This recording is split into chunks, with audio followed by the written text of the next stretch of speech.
Welcome to the Business Leadership Series, where we engage with leaders who are making an impact on their worlds and who want to share their knowledge and experience for your personal and professional growth. The following interview is designed to inspire you to become the best leader you can be. Your host, Derrick Champagne, is the founder and CEO of The Artist Evolution, a full-service agency building successful brands, marketing tools, and campaigns, and also the author of the best-selling book, Don't Buy a Duck. And now, let's begin today's Leadership Series interview. Welcome to the Business Leadership Series, a special episode, our Pro Athlete Entrepreneur Spotlight. Today we have Derrick Furlow Jr., former UT pro football player, entrepreneur, community servant, and author of the acclaimed book, What's Next? How to Transition Like a Champion. And now Derrick travels across the U.S. sharing his story with the hope of empowering others to never to yield when facing adversity. Derrick, thanks for taking a few minutes today. Derrick, thanks for having me on, man. I'm excited. Hey, other than having a great name, you have a great story. So I'd love to hear your background a little bit. Let me tell you something interesting. We have an agency that's based in Fayetteville, Arkansas, but we work with clients in 28 states, and we also have a satellite office in Manhattan and Atlanta. So I know part of your story is the Get Out of Arkansas plan, and that, of course, got my attention. I can't wait. I know there's a bigger story to it. I said, I got to talk to this guy because we already interview pro athletes, and we help pro athlete entrepreneurs with their businesses. And man, you've got a great story in how you're helping in transition. So take us back a little bit. You were born in Atlanta Projects. Take us back and up and kind of tell us the background about you and kind of take us on a quick journey. Awesome. Well, yeah, I grew up being raised by a single mom in Southwest Atlanta, raising 3 kids. So growing up in the inner city, you had violence all around you, drug dealers on every corner, police up and down the street every hour on the hour. And my biggest fear when I was little, I can always recall hearing the ambulance and police sirens going by, and I was just always praying and hoping that they was never going to my house. So it was like a perpetual fear. But over that period of time, we did a lot of moving. Pretty much every other year, my mom would move us to a different location, different environment. And at that point in time, I didn't understand it. I just thought she liked moving, but really at the end of the day, she was teaching me a valuable lesson of never to settle. If you don't like your environment or your situation, you don't settle. So we had a chance to eventually move around, and we finally moved out of the inner city of Atlanta, down to Griffin, Georgia. And I remember a Christmas came, and we finally had a chance to do some Christmas stuff this particular year, and we started shopping in October for the Christmas gifts. And Christmas came around, December 12th came around, 25th came around, and it passed. And then, sure enough, January comes around, and that's when we finally celebrated Christmas. And I didn't understand it, but I only remember my mom saying we got to wait until the taxes come in. So at that moment, things started just to trigger to me that I could be more, do more, and have a better life, that I wasn't made for the life we were living, that there was more to live, more to do, more to have. And that's when kind of the burning desire to be more, do more, have more set in, and I wasn't sure exactly how. And my mom had a chance to meet her boyfriend then, which is now today her husband, and things took a change for the better.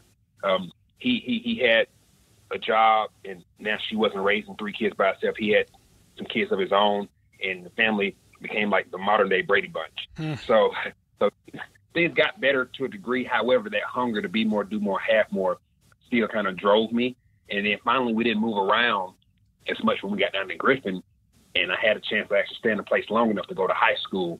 And when I got to high school, that's when I started trying to make a name for myself, and I realized I only had a couple options. I could either rap, I could sell drugs, or I could play sports.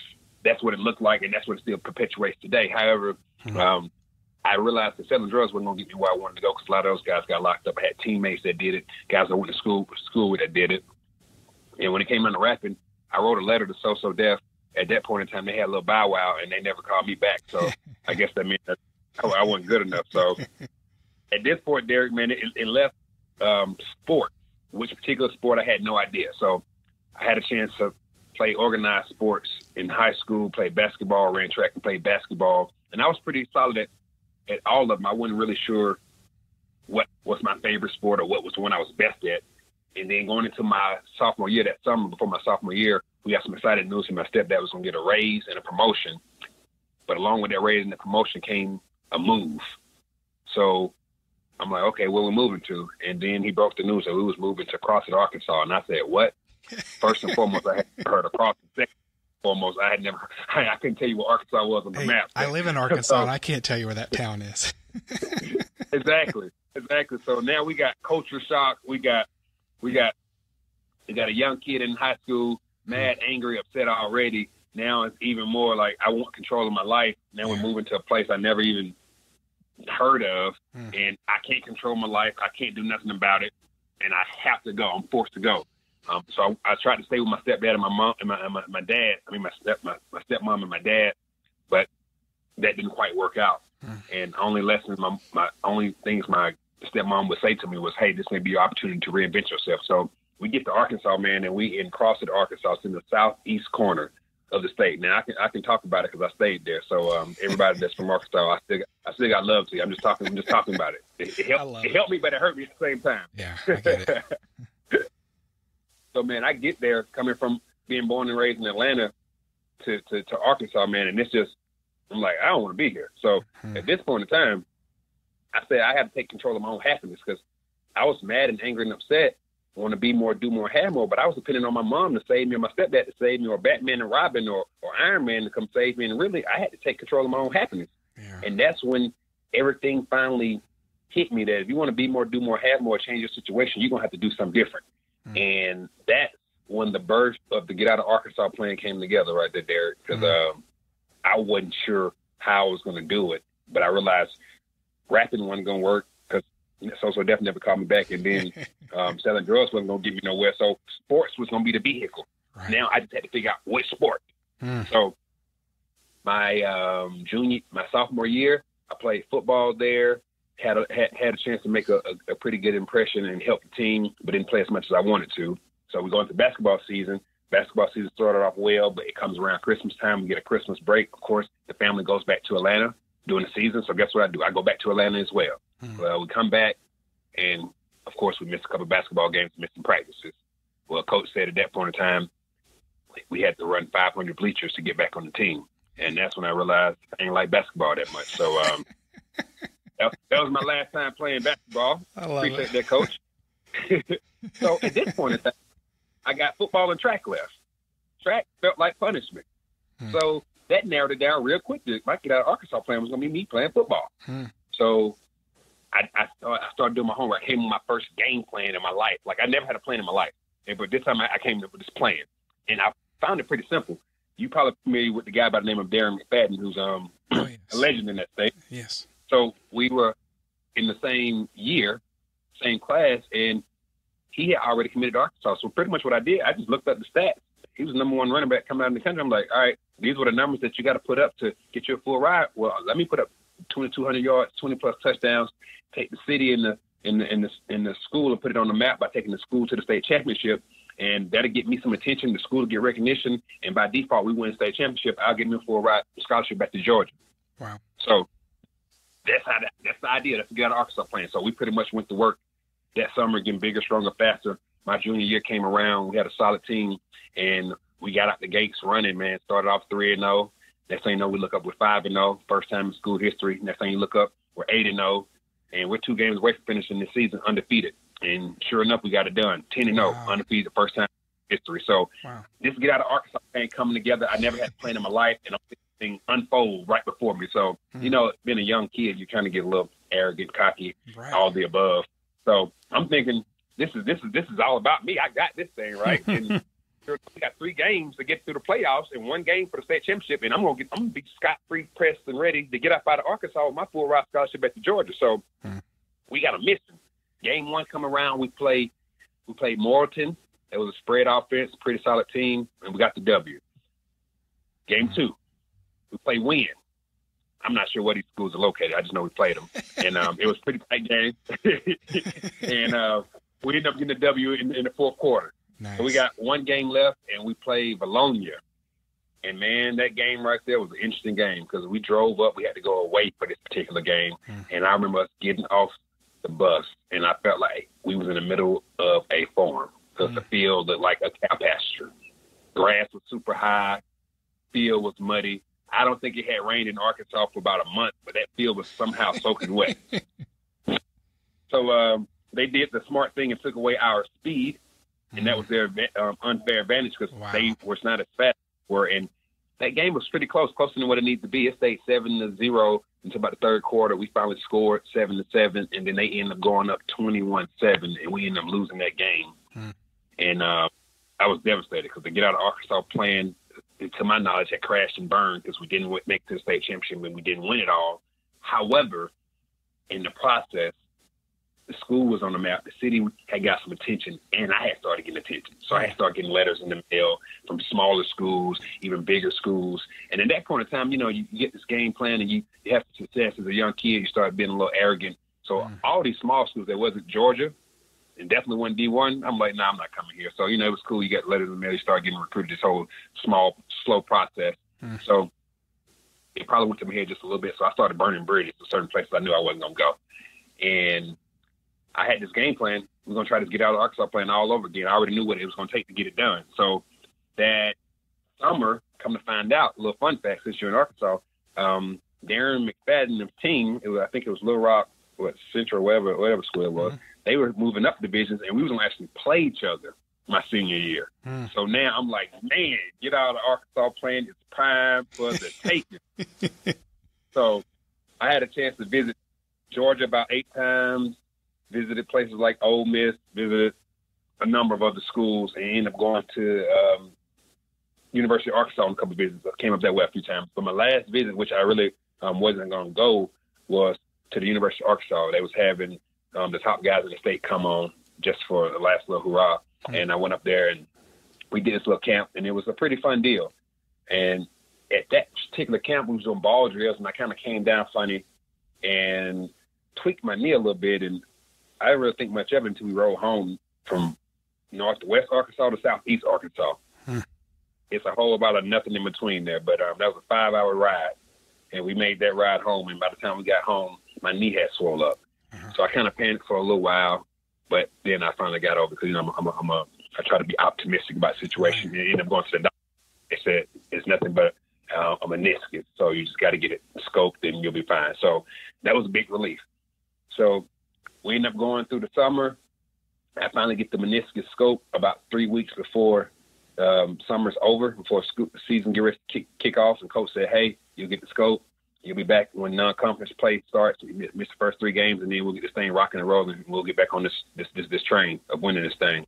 And sure enough, that was the plan. However, everything don't necessarily work out how you plan it. Right. Because I had a chance to get my surgery done, and I actually got the surgery done in Monroe, Louisiana, because that was the closest medical facility that was capable of doing the scope. That's how small CrossFit is. Right.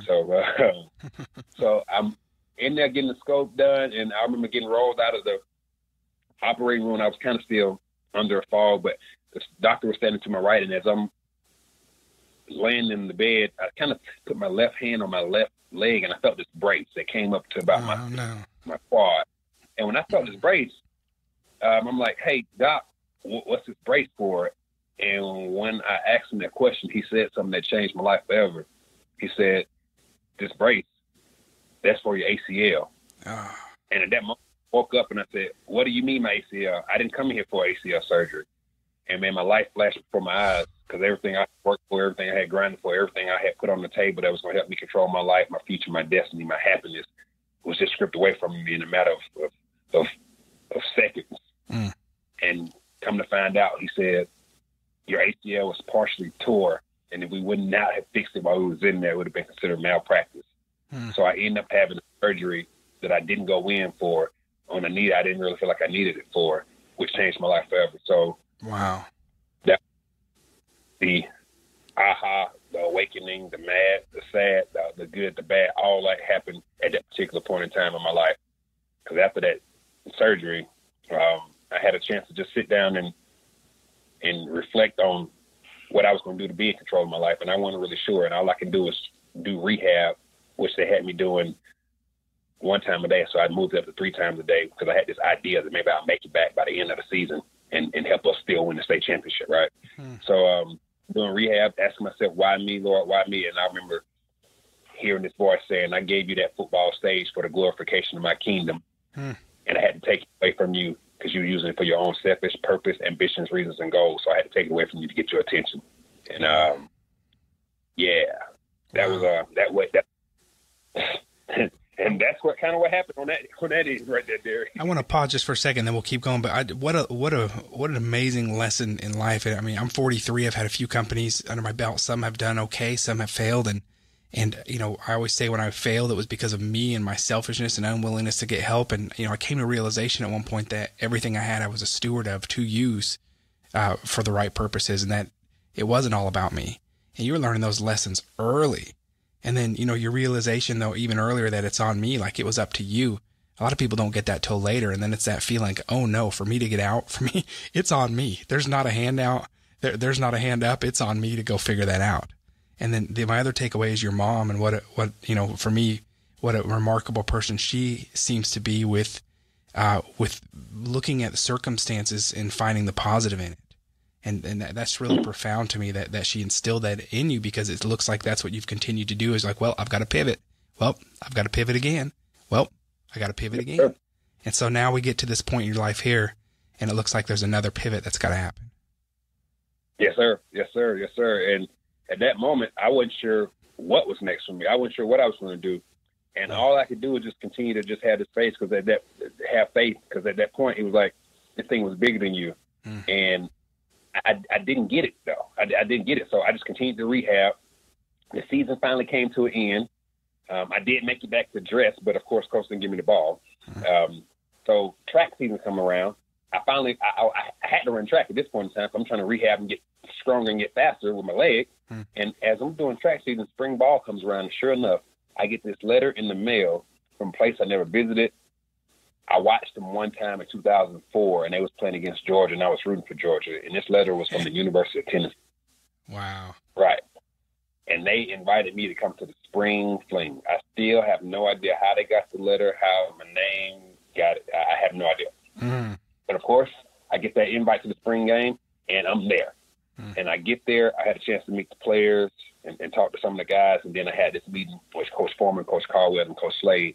And I remember walking into the office, and Coach Caldwell walked up to me first. He actually recruits the state of Arkansas. I believe he's actually he might be at Arkansas now or somewhere in that state, Arkansas State. However, he says, "Hey, Derrick, man, we wanted to get you out here. We heard you're a heck of a ball player, and we know you had your knee surgery. However, we saw you on film doing 7-on-7 against two other guys that was already coming here." Wow. And I'm like, really? Yeah. So he said, well, we can't give you a full ride scholarship right now just because we're not sure how your knee's going to respond. However, if you respond and you can get back to playing how you're capable of playing, we got a full ride scholarship waiting on you. And at that moment, I said, sign me up, let's do it, because I had burnt down my other bridges. Come to find out, when I got hurt, Coach Rucker took another job left Georgia and went to Texas. So me and Georgia completely stopped talking. All those other schools I had burnt bridges at. So I went from having options to having no options. And then University of Tennessee comes out of nowhere with a letter in the mail with a visit. I get a chance to say, sign me up. And that's kind of how the transition started for me. So I had graduated May like the 5th or the 7th, and I was leaving Arkansas on that long drive from southwest Arkansas up towards West Memphis to across the state of Tennessee all the way to Knoxville. So that's how I got to Knoxville, Tennessee. And at that moment, I got here with a chip on my shoulder because I was coming in with the #1 recruiting class in the country, and I still had my scholarship. I still had things I had to prove to myself to control my own life, control my own freedom, control my own happiness.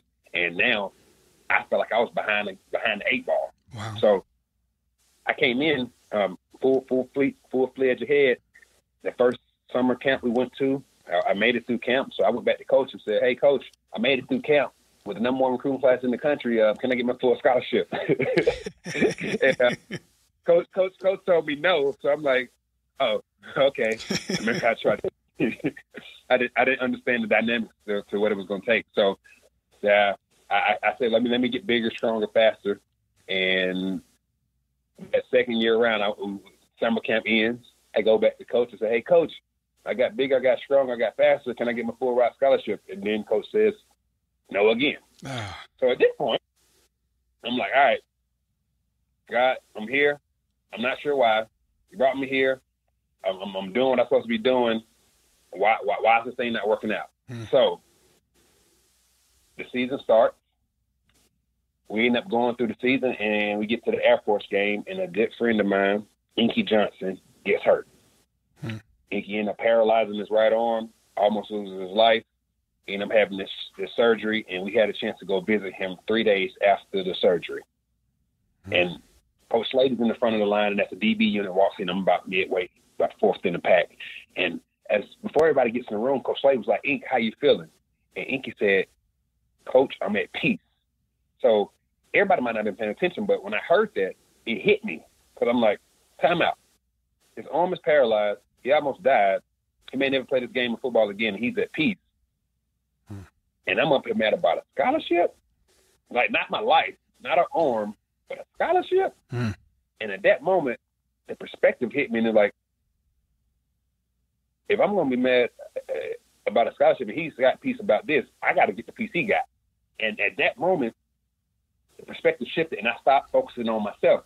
I got more involved with FCA, Fellowship of Christian Athletes, and started realizing I had teammates and younger guys that were around me that needed more mentorship. They needed more guidance. They needed to know it was okay to be an athlete and have good grades, that it was okay to be an athlete and love God. They needed to know it was okay that you can treat women a certain way. So I had to be a better teammate and be a mentor to these guys that was coming from around me that was from rougher situations that didn't have a proper perspective than I had. And it was amazing.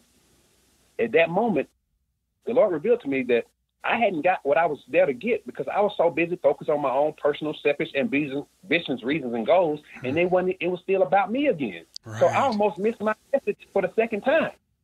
And in the middle of our mess, a lot of times we miss our message because we're so busy focused on ourselves and not the people around us. This thing is really bigger than us. So at that moment, when I start focusing on my teammates, it's amazing how the Lord works. The season ends. So now I'm there 2 years. It's 2007 now, and we get ready to go to summer ball. Summer ball comes around. I get big. I get strong. I get fast. I got tough. I knew my alignments. I knew my assignment. Fall camp rolls around. That same fall camp that I had when I asked coach him about the scholarship for the prior 2 years. I get big. I got strong. I got fast. I knew my alignment, my assignments. I knew my reads. I knew my checks. I was flying across the field, playing full speed ahead. And sure enough, by the time camp ended, I was getting interviews and folks asking, "Hey, why is this guy not playing more? Why is this guy not on scholarship?" And I didn't have to go to coach because I ended up getting my full ride scholarship offered to me from coach from the University of Tennessee. And that's how this thing came full circle to me at that particular point. When I stopped focusing on my own stuff, my own problems, start helping other people solve their problems, start focusing on the glorification, my problems going to take care of themselves. So that was the first. What a big lesson. We get so focused on ourselves that we miss either the bigger opportunity, the bigger lesson, and even more importantly, the bigger calling. And, you talk about leadership isn't just given to someone, it's earned. And your story, again, I love, it's not fun, but, to have to pivot and to have to keep having lessons and get told no and getting told to wait and wait and wait and keep earning it. But that is kind of how life is a lot of times for us. And it's really preparing you to be a bigger example. So I feel like everything that's happened in your life so far is for you to do what you're doing now to truly lead others and teach them. You talk about transitioning like a champion and other things that you're teaching. So finish with this part of the story, and I want to ask you a few other questions about other athletes and transition and how it relates to business and life. But I want you to be able to finish more of the story because it's such a roller coaster and such an interesting story.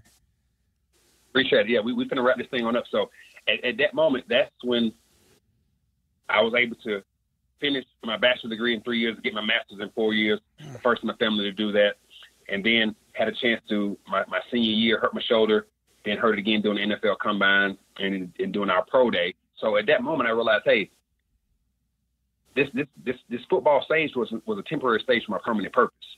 Like, he was revealing that to me the whole time, and this whole going to the next level thing might not necessarily happen. However, I've seen a lot of guys that came out before me that either made it to the league, had some success, made it, and was short-lived, or didn't make it at all, and they was putting all these eggs in that one basket. And I realized if I don't figure out something now, I'm going to be on that exact same crash course. And right now, based off my past, I might not make it to the next level. So that's when I just started thinking about, all right, the game. And me and my buddy Inky Johnson, we always talked about what the game was teaching us. We called the game like life prep. We thought that it had a direct correlation to life. And if you paid attention to the game, it was teaching you things and prepping you for life. So when I ended up graduating out, I came out and I ended up doing sales. So I had 2 years of arena ball, and then I ended up getting into sales full-time. I had a full-time mission job, me and my roommate. And at this point, I'm struggling because I hadn't been in corporate sales in a real-life setting like that. And my first year, I was struggling. However, when I finally sat back down, I thought about all these conversations of what the game had taught me. I said, okay, what made me a leader in sports? What made me get to that level? And I finally sat down and started thinking about, okay, versus what I gave the game, let me think about what the game gave me back. The game gave me persistence. It gave me persistent, passion, focus, dedication. It gave me the ability to make split decisions. It gave me the ability to prep. It gave me the ability to lead. It gave me the ability to be around people and understand people. So the game gave me all these different things. All right, when I started thinking about it, what can I take away from the game? How can I correlate it to the next phase of my life, the sales game that I'm in? How can I carry it over to get me that same successful in the sales space? So what I learned was the game was prepping me for all this stuff. And when I was able to take the things away from football and apply it in sales, especially how we learn the playbook and how we learn studying opponents and how we learn the execution of our plays, I started applying those exact same things in the sales role that I was in. And sure enough, I went from the bottom in that sales role to one of the best in the company, and my team came along with me because I duplicated the same process. So when I saw that, the light bulb went off. And that's when I said, you know what? Athletes have an unfair advantage. However, a lot of them don't correlate those transferable skills. A lot of them don't even know what they got. A lot of them have not thought about what the game gives them. They only think about the blood, sweat, and tears and the commitment they gave the game, but they never think about what the game reciprocated and gave back to them. Wow. So once that started to go through my head, I said, if we can help athletes take these lessons and learn and show them how to apply it, how it translates, how it correlates, off the field, off the track, off the pool, off the court, when they get into the next phase of their life, whether it's being a husband, whether it's being a boss, whether it's been a manager, whether it's been an employee, whether it's been an entrepreneur, the game done prepped them for it. They can excel just like they did on the playing field, or on the court, or on the pool, or on the track in the next phase of their life. And that's when the birth of sports life business came about, because I believe everything was like a puzzle piece. The game taught you it. You just got to know how to take it away from the sports side, apply it in the life side. Take it away from the life side, apply it in the business side. And that's when the whole birth of the idea was born. And after being in that space, that sales space for 7-8 years, I walked away from that, put the book together, Sports Life Business, What's Next, How to Transition Like a Champion. And now we're on this mission to help the way athletes transition into life after sports, but also help the way people transition. Because if you watch sports and you admire people from playing sports, the 3 hours you're sitting there watching this particular game, it's some valuable lessons that you can take away from the game and apply in your life and give you an unfair advantage as well. So that's the mission we're on. What did the game give you? I love that perspective. You've been able to take this, pull it together for sports and life and business, and with this light bulb, and you've helped NFL superstars, NBA ballers, world-class Olympians, CEOs, executives, military veterans, entrepreneurs, college, high school students, young professionals. I really appreciate what you're doing. We've got just a couple minutes left, and I want to talk a little bit. You've got your book, What's Next, How to Transition Like a Champion, and then you've got these courses, the transition playbook, the transition training, your SLB universities. So talk to us about talk to us about the book and the program and how you're continuing to help others. And I want you to take time to give a plug and how we can learn more about what you're doing. Awesome. So What's Next, How to Transition Like a Champion book, that's a self-help book across the board, whether you play sports and whether you watch sports. So if anybody gets their hand on that book, it's going to show them the blueprint, the formula for how to take whatever situation is, whatever their unfair advantage is, whatever their adversity has been, and show them how to use it for their unfair advantage in life and in business. From there, you got Sports Life Business University, which is like a curriculum format designed to have some tests and some pop quizzes that help you kind of change the mindset. The book will help start the formula for you. The transition, the transition playbook in Sports Life Business University just kind of helps you live it, be more engaged, more locked in, kind of study that process. Because what I realized was you always heard these sayings, hey, I learned this from sports, but there was never a class or a course or a book you can read or a course you can take that teaches you these things. So that was the thought process behind Sports Life Business University. And then from there, transition training, we got an online membership course that's going to allow people to have over 100 plus videos of me taking a section, whether it was from sports or life, and correlating it to the next phase, how I use it or how they can possibly use it as well to get themselves an unfair advantage as well. So all these programs are designed to teach the thought process, the mindset of how to take away from something, how it can correlate to the next phase, and how you can carry it over to create that same success that you admire these athletes for having, or that you as an athlete once had. So now, once you are in that transition space, you already understand your value, your intangible skills, the value that you can bring to the table. And now you don't feel like you have to go start all over. You don't feel like you learned nothing. You don't feel like you're at an unfair advantage to the marketplace. It shows you how you can use these things to help yourself win, regardless of what you've been through or where you're looking to go. So those are all available on DerrickFurlow.com. And I would just say I got a lot of free stuff on YouTube channel. So Derrick Furlow Jr., if you search me on any social media platform, I give a lot of free content away because I want to help impact, inspire, and empower people and athletes. So if they are on any social media platform, Derrick Furlow Jr., DerrickFurlow Jr., feel free to just tune in and lock in. I'm trying to add value to people's lives every single day in every single way. So Derrick, that's what we're doing. This concept, thank you for sharing. Thank you for being open, and thank you for continuing to learn. And you know, when you talk about looking at your life, your background, your circumstances, and finding your unfair advantage, I love the